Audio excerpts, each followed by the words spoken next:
नमस्ते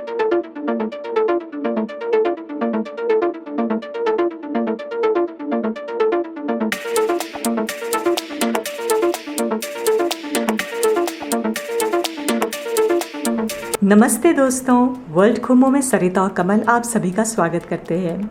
अगर आप अंडमान घूमने का प्लान बना रहे हैं तो कंग्रेचुलेशंस, आप एकदम सही वीडियो देख रहे हैं। इस वीडियो में हम आपको अंडमान ट्रिप की प्लानिंग से लेकर अंडमान में क्या कुछ एक्सप्लोर करना चाहिए वो सारी जानकारी आपको देंगे। Andaman and Nicobar islands bay of Bengal और अंडमान सी के जंक्शन पॉइंट पर स्थित है। अंडमान और निकोबार आइलैंड्स कुल मिलाकर 572 आइलैंड्स हैं और इनमें से सिर्फ 37 आइलैंड्स ऐसे हैं जहां पर लोग बसते हैं।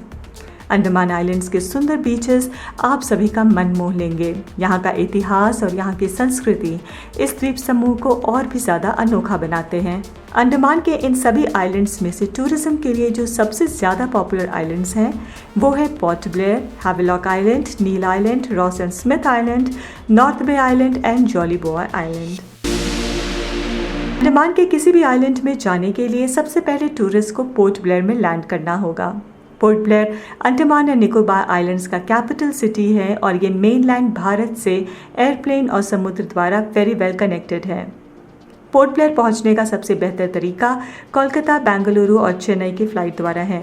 फ़्लाइट ड्यूरेशन लगभग 2 घंटे और 30 मिनट की होती है। वीर सावरकर एयरपोर्ट पोर्ट ब्लेयर अंडमान का एकमात्र एयरपोर्ट है। इंडिगो, एयर एशिया, इंडियन एयरलाइंस, स्पाइस जेट, गो एयर और विस्तारा जैसी पॉपुलर एयरप्लेन सेवाएं रोज़ाना मेनलैंड भारत से यहाँ के लिए उड़ान भरती हैं।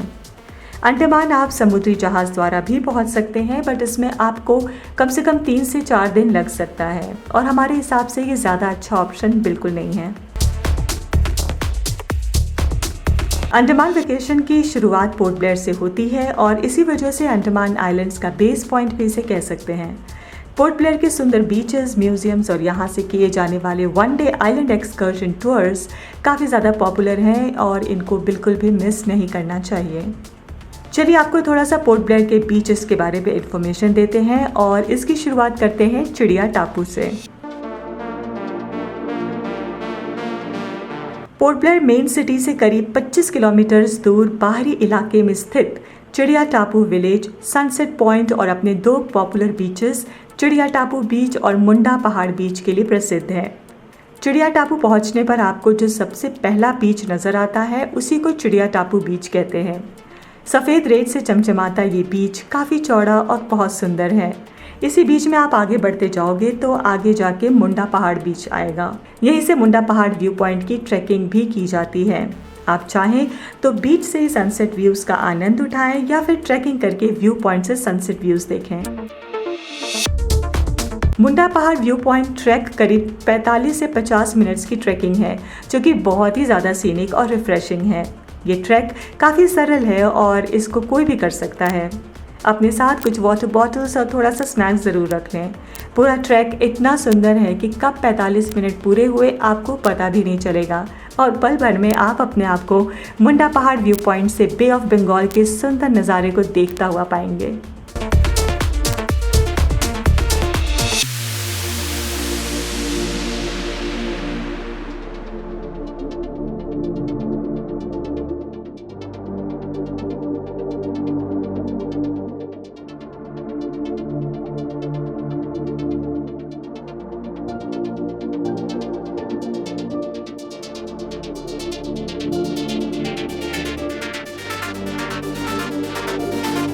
फ्रेंड्स, ये थोड़ा सा आउट ऑफ कॉन्टेक्स्ट है, पर मुझे लगा कि मैं आप सभी से ये बात शेयर करूं। ट्रैवल ब्लॉगर होने के अलावा मैं एक डीजे और म्यूज़िक प्रोड्यूसर भी हूं। अगर आपको म्यूज़िक में इंटरेस्ट है और मेरा म्यूज़िक सुनना चाहते हैं या मेरी डीजेइंग स्किल्स देखना चाहते हैं तो प्लीज़ मुझे इंस्टाग्राम पर कपालिनी ट्रांस आईडी पर ज़रूर फॉलो करें। जल्दी मुझे आप अपने शहर में म्यूज़िक प्ले करता हुआ देखेंगे। और हाँ, वर्ल्ड घूमो तो आप ऑलरेडी इंस्टाग्राम पर फॉलो कर ही रहे होंगे, है ना? Thank you for following me and for all your love and support. चलिए इस वीडियो में आगे बढ़ते हैं। अब बात करते हैं पोर्ट ब्लेयर के अगले पॉपुलर बीच की, जिसका नाम है वंडूर बीच। पोर्ट ब्लेयर मेन सिटी से करीब 26 किलोमीटर दूर 281 स्क्वायर किलोमीटर में फैले Mahatma Gandhi marine national park को 1983 में यहाँ के पर्यावरण, मरीन इकोसिस्टम और कोरल रीफ्स को कंजर्व करने के लिए स्थापित किया गया था। वंडूर बीच इसी नेशनल पार्क का एक हिस्सा है। इस बीच की खासियत सफ़ेद रेत और स्वच्छ पानी है। पानी इतना क्लियर है कि आप बीच पर खड़े ही पानी में मछलियों को तैरते हुए देख सकते हैं। वैसे तो ये बीच बहुत ज़्यादा बड़ा नहीं है, बट काफ़ी पीसफुल है। यहाँ पर आप आराम से कुछ घंटे बिता सकते हैं।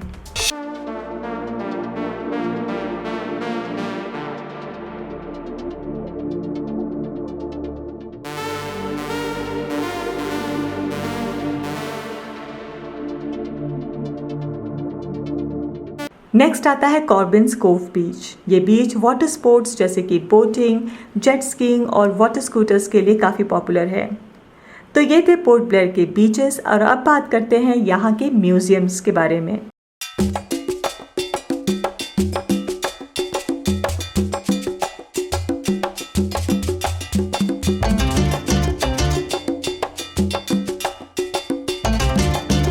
1975 में स्थापित अंडमान में zonal anthropological museum port Blair के सबसे अच्छे म्यूजियम्स में से एक है।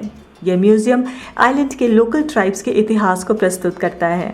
एंथ्रोपोलॉजिकल म्यूजियम में आपको अंडमान के सभी different tribes, Onge, Sentinelese, Jarawas, Andamanese, Shompens and Nicobarese, इन सभी के बारे में जानकारी मिलेगी। यहाँ आप उनके इतिहास, उनके ट्रेडिशंस, रहन सहन, रीति रिवाज और परंपराओं के बारे में बहुत कुछ जान सकते हैं। इसी वजह से ये म्यूज़ियम बहुत ज़्यादा लोकप्रिय है और हर साल बड़ी संख्या में टूरिस्ट यहाँ आते हैं।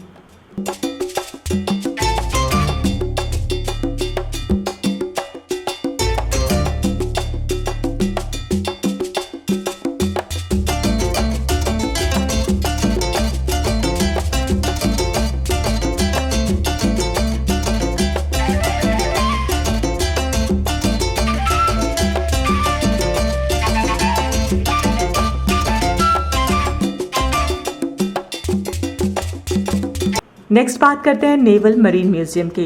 इंडियन नेवी द्वारा संचालित समुद्र का नेवल मरीन म्यूजियम सरकार द्वारा ओशन लाइफ के विभिन्न पहलुओं पर लोगों के बीच जागरूकता फैलाने के पर्पज से इस म्यूजियम की स्थापना की गई थी। इस म्यूजियम के 5 रूम्स में ओशन लाइफ से रिलेटेड अलग अलग तरह की चीज़ें प्रदर्शित की गई हैं। अगर आपको ओशन लाइफ और कोरल्स में इंटरेस्ट है तो यहाँ ज़रूर आएँ।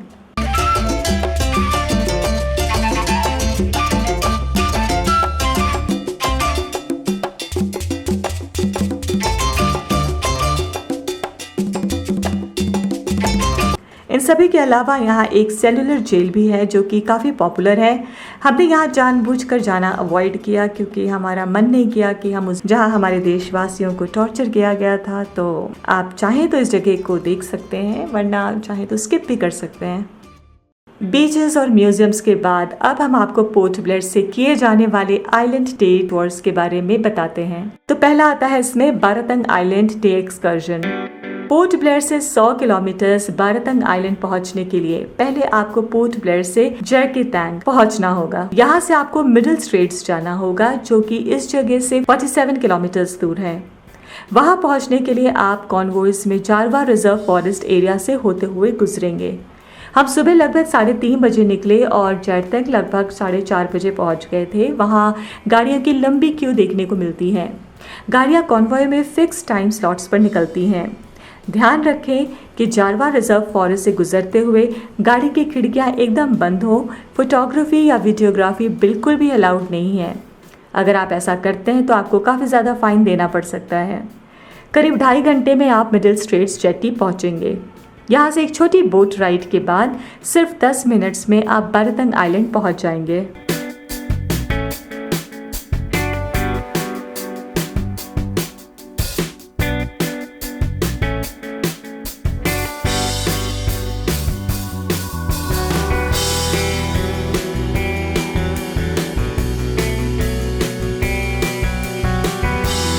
बारातंग आइलैंड साइट सीइंग के 3 मेन अट्रैक्शंस हैं: Baratang limestone caves, Baratang mud volcanoes and parrot island. Baratang limestone caves देखने के लिए आपको टिकट्स और परमिशन लेनी पड़ेगी। उसके बाद आप एक शेयर्ड स्पीड बोट में बैठकर लाइमस्टोन केव्स के पास पहुंचेंगे। ये बोट राइड काफ़ी सुंदर, एक्साइटिंग और रिफ्रेशिंग लगती है।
ऑलरेडी कितना मिस्टिकल लग रहा है ये सारा कुछ। वाओ,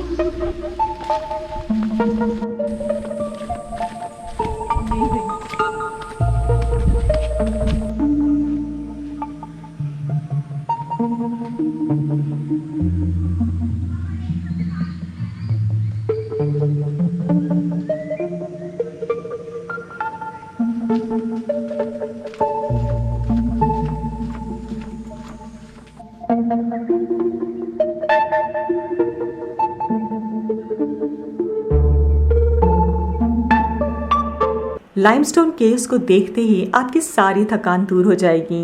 अंदर जाने पर आपके साथ आया हुआ गाइड आपको लाइमस्टोन केव्स की फॉर्मेशन के बारे में सारी जानकारी देगा, जो कि काफ़ी दिलचस्प होती है। टच करने की वजह से होता है, हमारे हाथों में जो पसीना होता है ना, उसकी वजह से स्टोन की ग्रोथ रुक जाती है। इस स्टोन को जो है हीट नहीं चाहिए होता है। और यहाँ पर ऊपर आप लोग देखोगे तो मंदिरों में जो शंख होता है ना, जो शंख बजाया जाता है, ये देखिए पूरा शंख के आकार में बना हुआ है, बड़ा सा। चलिए आगे बढ़िए, अभी अंदर आ जाइए। और यहाँ पर ऊपर देख लीजिए, ये सारे भी स्टाइलेक्टाइट्स स्टोन है जो ऊपर से नीचे की ओर ग्रोथ है। ये देखिए, यहाँ पर ध्यान दीजिए, ये जो आपको पूरे केव में सबसे ज्यादा डिफरेंट नजर आएगा, क्योंकि ये जो है स्टोन नहीं है, ये सॉइल है, मिट्टी है। इस केव के ऊपर जो ट्रीज होती है उसके रूट्स में जो मिट्टी होती है ना, बारिश का पानी वहाँ ऊपर से नीचे की ओर ले आया और यहाँ पर जम गया। इसमें भी सिलिका एंड माइका मिक्स होता है, इसलिए आप लोग किनारे पर जो शाइन देख सकते हो।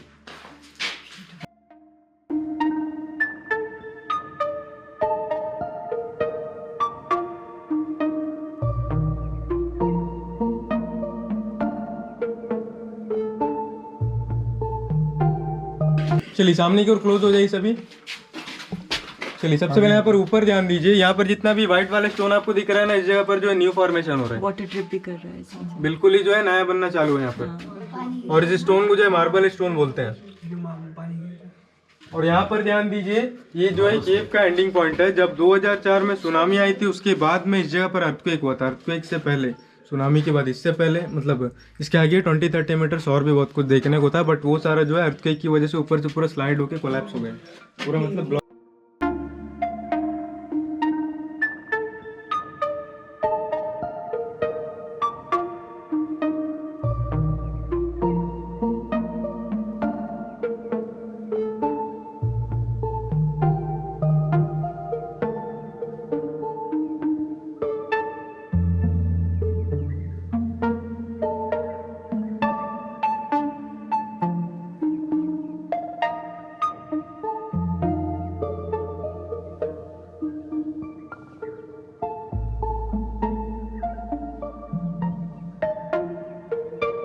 लाइमस्टोन केव्स को देखने के बाद आप चटी एरिया से थोड़ी दूर पर स्थित मड वोल्केनोस देखने ज़रूर जाएं। ये अनोखे मड वोल्केनोस काफ़ी यूनिक और इंटरेस्टिंग हैं। ये पूरा डे ट्रिप करीब 12 घंटे का होता है।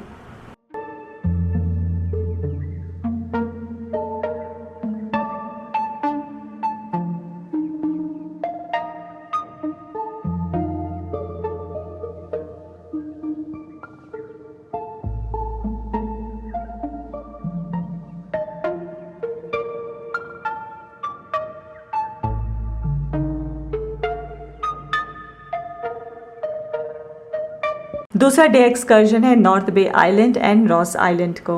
North Bay island and Ross island day excursion काफ़ी पॉपुलर है। अनफॉर्चुनेटली हम यह एक्सकर्जन नहीं कर पाए क्योंकि उस दिन किसी गवर्नमेंट ऑफिशियल की विजिट की वजह से इस ट्रिप को कंडक्ट नहीं किया जा रहा था। मे बी नेक्स्ट टाइम जब हम अंडमान दोबारा जाएं तो इस एक्सकर्जन को ज़रूर करेंगे। पोर्ट ब्लेयर के इन सभी अट्रैक्शंस को देखने के लिए आपको 3 दिन लगेंगे, कम से कम 3 दिन। चलिए अब आपको ले चलते हैं हैवेलॉक आइलैंड। स्वराज द्वीप के नाम से जाना जाता है हैवेलॉक आइलैंड दुनिया भर के टॉप 10 बीचेस में से एक है। पोर्ट ब्लेयर से हैवेलॉक आइलैंड करीब 2.5 घंटे में फेरी द्वारा पहुंचा जा सकता है। पोर्ट ब्लेयर से डेली गवर्नमेंट और प्राइवेट फेरीज हैवेलॉक आइलैंड के लिए जाती हैं। फेरी टिकट आपको एडवांस में ही बुक करना पड़ेगा। अगर आप कम भीड़ और ज़्यादा सुविधा चाहते हैं तो हम आपको प्राइवेट फेरीज रिकमेंड करेंगे। मैक्रोज एंड ग्रीन ओशन ये 2 ऑपरेटर्स हैं जो डेली पोर्ट ब्लेयर से हैवेलॉक एंड नील आइलैंड्स जाते हैं। हैवेलॉक आइलैंड के 5 मेन बीचेस हैं। आइलैंड के ईस्ट कोस्ट में गोविंद नगर बीच, विजयनगर बीच और काला पत्थर बीच एक ही स्ट्रेच में आता है और आइलैंड के वेस्ट कोस्ट में है राधानगर बीच और एलिफेंट बीच। हैवेलॉक आइलैंड लैंड करने के बाद जेटी से हम सीधे पहुंचे गोविंद नगर बीच पर बना Symphony Palms beach resort. Govind Nagar beach actually एक सुंदर सफ़ेद रेत का स्ट्रेच है और कई जगहों पर थोड़ा पथरीला भी है। लो टाइड के समय पानी काफ़ी पीछे चला जाता है और आप काफ़ी दूर तक इसमें वॉक करके डेड कोरल्स को एक्सप्लोर कर सकते हैं। यहाँ से सुंदर सनराइज व्यू देखने को मिलता है।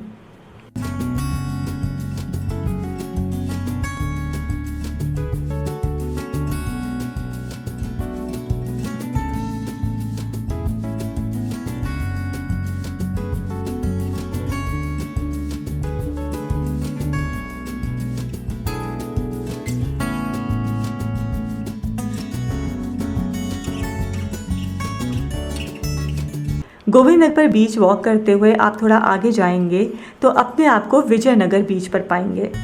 ये बीच गोविंद नगर बीच से थोड़ा ज़्यादा साफ और सुंदर है। आप यहाँ से भी सनराइज व्यूज़ को देख सकते हैं और आराम से थोड़ा समय बिता सकते हैं।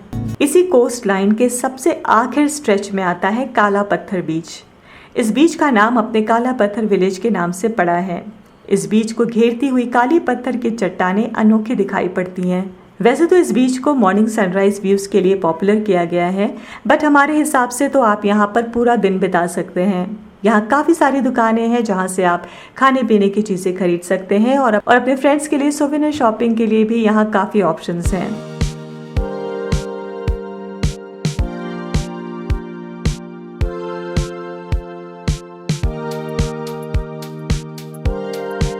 काला पत्थर बीच पर काफ़ी छाया रहती है और शैक्स भी अवेलेबल हैं। आप आराम से अपना आफ्टरनून यहाँ बैठकर समुद्र के सुंदर नीले पानी को देखते हुए बिता सकते हैं।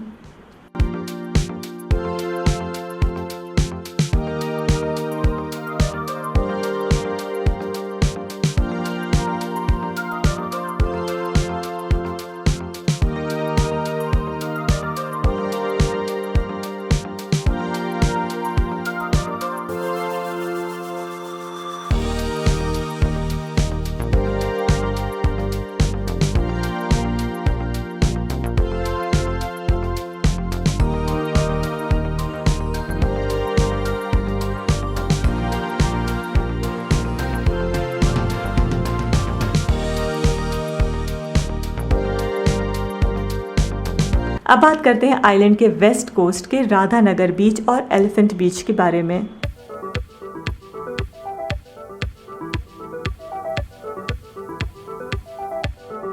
सुंदर घने पाम ट्रीज की छाया से घिरा राधानगर बीच हैवेलॉक आइलैंड का सबसे ज़्यादा पॉपुलर और सबसे ज़्यादा सुंदर बीच है।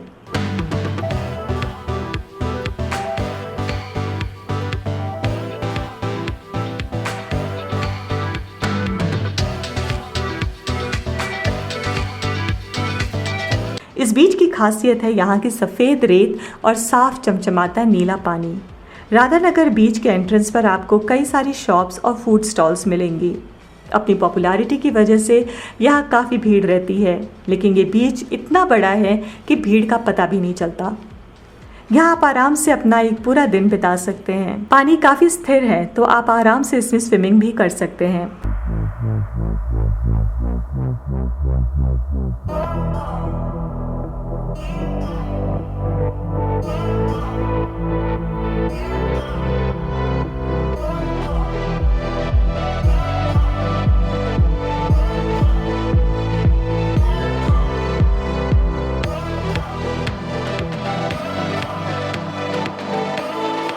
स्विमिंग के अलावा ये बीच सनसेट व्यूज़ के लिए पॉपुलर है। आप चाहें तो इस आइलैंड को वॉक करके एक्सप्लोर कर सकते हैं। ये काफ़ी सुंदर, बड़ा और हरा भरा आइलैंड है।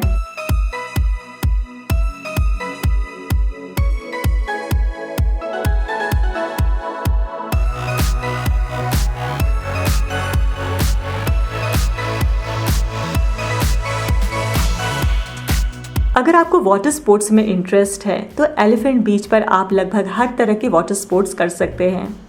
एलिफेंट बीच पहुंचने के लिए 2 रास्ते हैं। यहाँ हैवलॉक बीच से ट्रैकिंग करके पहुंचा जा सकता है, लेकिन हम आपको इसके लिए एक गाइड रिकमेंड करते हैं क्योंकि रास्ते में आगे जाकर थोड़ा कंफ्यूज होने के चांसेस ज़्यादा हैं। अगर आप बिना गाइड के भी जाना चाहते हैं तो वहाँ बने बोर्ड मार्क्स पर ध्यान बनाए रखें और उन्हीं को फॉलो करें।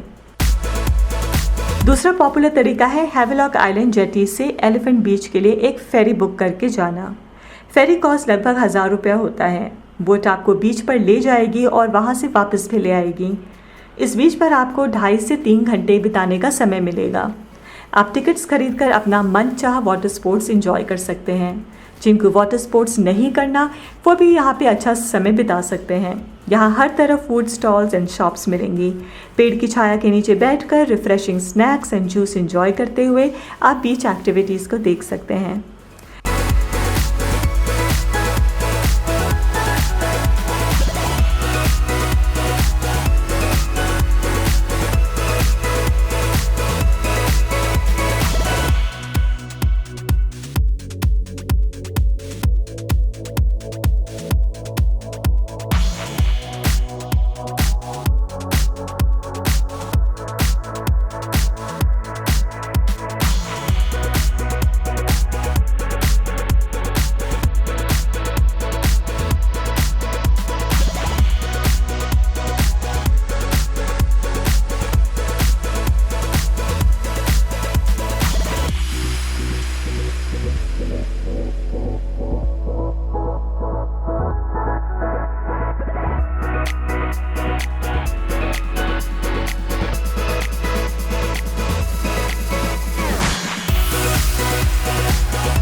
आप अगर चाहें तो इस बीच पर थोड़ा आगे की तरफ जाकर वॉक कर सकते हैं।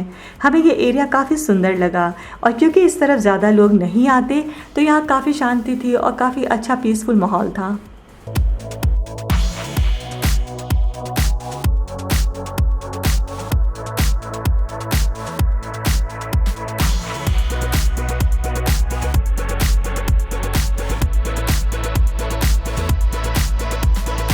बीचेस के अलावा आप हैवलॉक आइलैंड पर मैंग्रोव काइकिंग भी कर सकते हैं।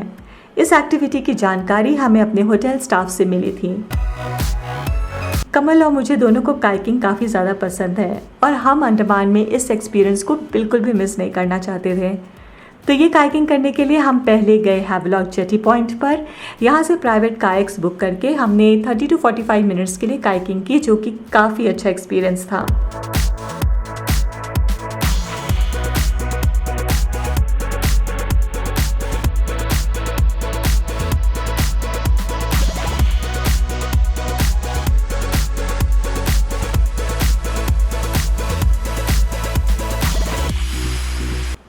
इसी के साथ पूरा होता है हैवलॉक आइलैंड्स अट्रैक्शंस।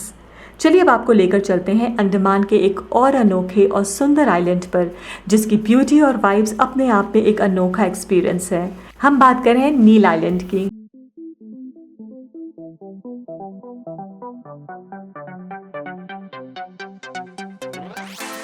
हैवलॉक या पोर्ट ब्लेयर से फेरी बुक कर आप नील आइलैंड पहुंच सकते हैं। नील आइलैंड पर 4 बीचेस हैं: सीतापुर बीच, लक्ष्मणपुर बीच, भरतपुर बीच और रामनगर बीच।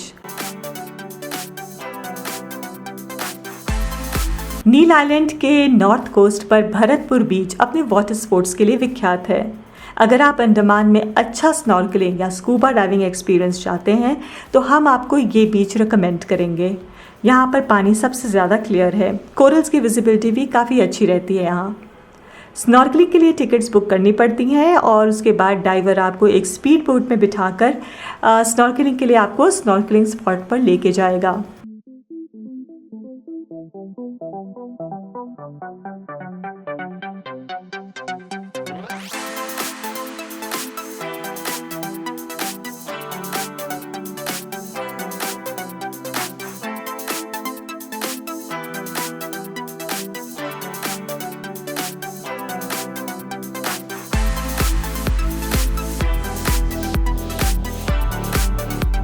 हमने यहाँ अच्छी वैरायटी के कोरल्स देखे, पानी क्लियर था और विजिबिलिटी भी काफ़ी अच्छी थी। आइलैंड पर चेंजिंग रूम्स एंड लॉकर की सुविधा उपलब्ध है, साथ ही यहाँ कुछ फूड स्टॉल्स भी हैं।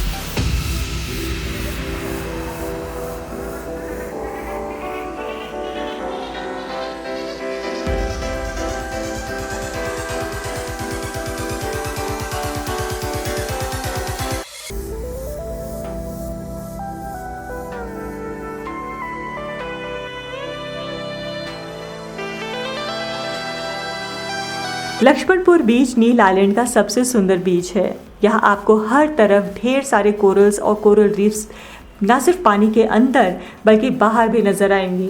एक्चुअली ये पूरा का पूरा बीच ही कोरल से भरा हुआ है।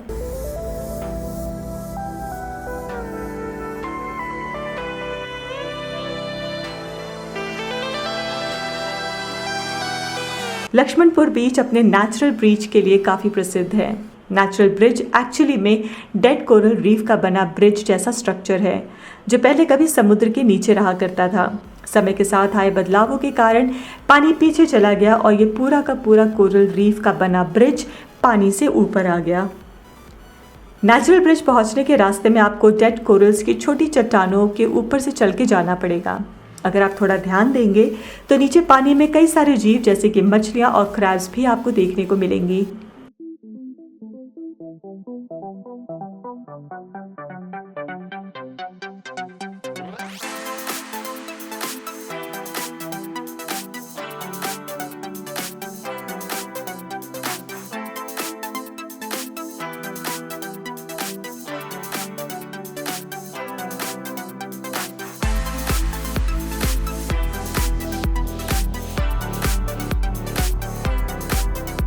लो टाइड सबसे बेस्ट टाइम है यहाँ आने के लिए।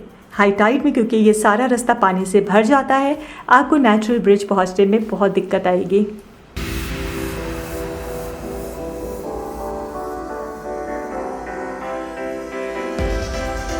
नेचुरल ब्रिज देखने के बाद इवनिंग में आप लक्ष्मणपुर बीच को और भी ज़्यादा एक्सप्लोर कर सकते हैं। ये पूरा बीच डेड कोरल से भरा हुआ है। इनफैक्ट ये पूरी रेत ही छोटे छोटे अलग रंगों के सीपों से भरी पड़ी है।